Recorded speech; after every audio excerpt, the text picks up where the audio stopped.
আজকে আমাদের মাদের যদি বলে পর্দা নিশি হতো, আল্লাহ ওয়ালি হতো, নামাজ ওয়ালি হতো, কোরআন ওয়ালি হতো, তাহলে এই মায়ের জন্মে, এই মায়ের গর্ভে সালাহুদ্দিন আইয়ুবী জন্ম নিত, মোহাম্মদ বিন কাসেম জন্ম নিত, বলে তারেক বিন জিয়াদ জন্ম নিত, যাদের মাধ্যমে আবারও মুসলমানদের প্রথম কিবলা মসজিদুল আকসা আবারও বিজয় হতো। ঠিক না ঠিক? ইহুদি খ্রিস্টান বৌদ্ধ নাসারা তারা বলল মাদেরকে বেলাজা বানায় দাও, মাদেরকে বেশরম বানায় দাও, মাদেরকে পর্দাহীন করে দাও, মাদেরকে পর্দার ভিতর থেকে বের করে দাও। মা যদি বেলাজা হয়, বেশরম হয়, মায়ের পেট অপবিত্র হবে, অপবিত্র গর্ভে সালাহুদ্দিন আইয়ুবী আসবে না, তারেক বিন জিয়াদ আসবে না, মোহাম্মদ বিন কাসেম আসবে না। অপবিত্র গর্ভের মধ্যে জামানার বুলাগার নাস্তিক মুরতাদরা আসবে। ঠিক না ঠিক?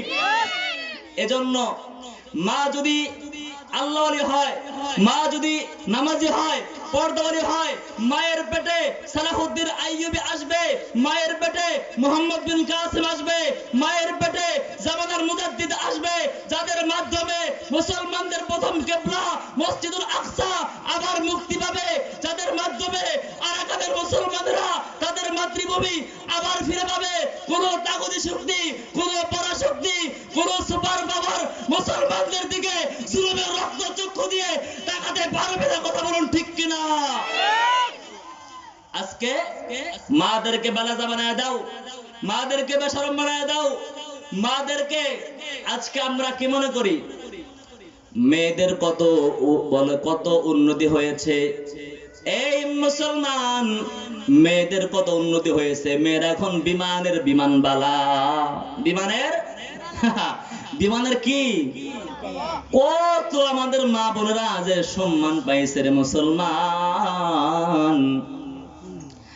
আজকে মুসলমান তোমার ইতিহাস ঐতিহ্য সবকিছু ভুলে গিয়েছো, যার কারণে তুমি কিছুই পাও নাই, তুমি একটু নির্লজ্জ বেহা হয়ে গেছো। ঠিক না বা ঠিক?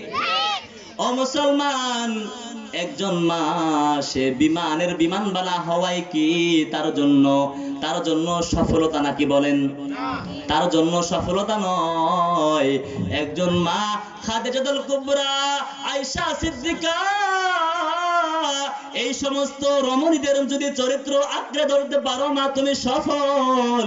ও মা, তুমি সফল। ঠিক না ঠিক?